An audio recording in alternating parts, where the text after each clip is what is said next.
প্রায় 127টি বিষয় আমাদের সামনে এসছে।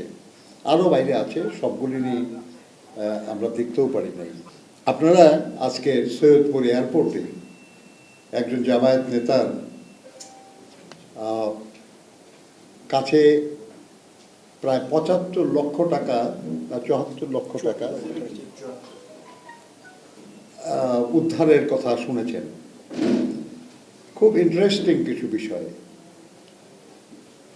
তাদের দলের পক্ষ থেকে বলা হয়েছে যে এটা তার ব্যবসার টাকা, কিন্তু আপনাদেরই মিডিয়া এসছে যে তিনি কোনো ব্যবসায়ী না, তিনি একজন কর্মজীবী মানুষ এবং তার বার্ষিক ইনকাম, যেটা তিনি তার ইনকাম ট্যাক্স রিটার্নে দেখিয়েছেন, এই ইনকাম ট্যাক্স রিটার্ন তার জাতীয় রাজস্ব বোর্ডে পেশ করা, সেটাতে দেখা যাচ্ছে যে তার বার্ষিক উপার্জন 4,63,486 টাকা এবং তিনি ন্যূনতম কর যেটা 3,000 টাকা মাত্র আয়কর দিয়েছেন।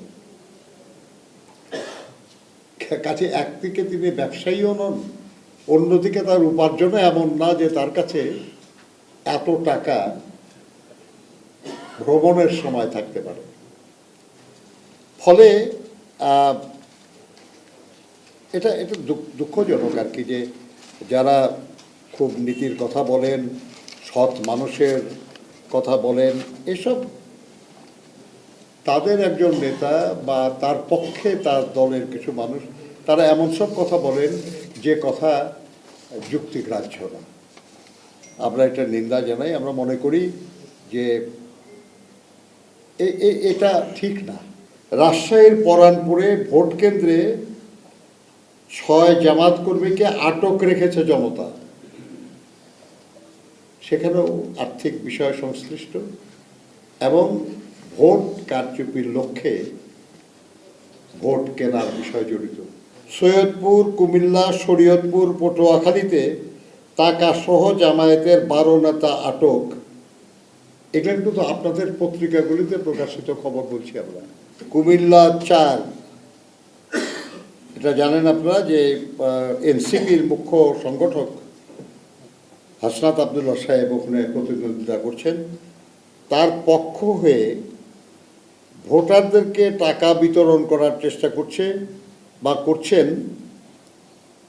সুবীর ইউনিয়নের সাবেক ছাত্রলীগের যুগ্ম আহ্বায়ক, বর্তমানের এনসিপি নেতা মিশকাত। জনগণ এটাকে প্রতিহত করছে।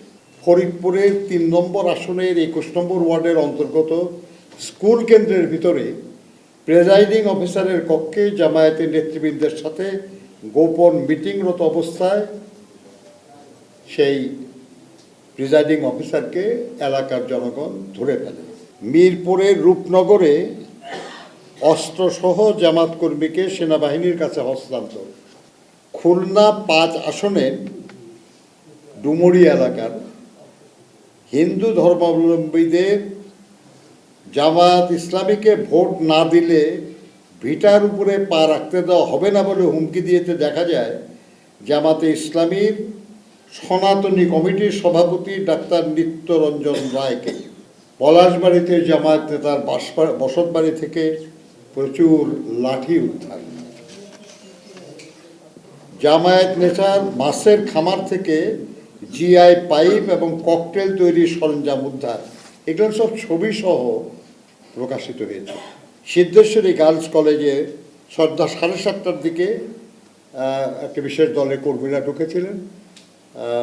অন্যরা এটাতে আপত্তি জানিয়েছেন, পুলিশ এসছে। আসার পরে সেই কেন্দ্র থেকে যারা ঢুকেছিল তাদেরকে জামাত কর্মী তাদেরকে নিয়ে বের করে নিয়ে গেছে, নিয়ে পরে তাদেরকে ছেড়ে দেওয়া হয়েছে, ওয়ার্নিং দিয়ে বা সতর্ক করে ছেড়ে দেওয়া হয়েছে। ইন্টারেস্টিংলি যে নানা কৌশল কত রকমের হয় বোঝাও মুশকিল আর কি। আপনার কেরানীগঞ্জে ঢাকা 2 সেখানে তবলিগ পরিচয় দিয়ে আমাদের কিছু কর্মী তারা বিভিন্ন মসজিদে উঠছে। তাদের আচরণ বা কাজকর্মে সন্দেহ হয় মুসল্লিরা তারা এটাতে সন্দিহান হন এবং পুলিশকে জানান। পুলিশ তাদেরকে জিজ্ঞাসাবাদ করে দেখে যে তারা আসলে তবলিগে আসে না। তবলিগে আসলে কিছু প্রস্তুতি নিয়ে আসে, আপনারা জানেন। সেটা তাদের না দেখে পরে তাদেরকে বের করে দেওয়া হয়েছে।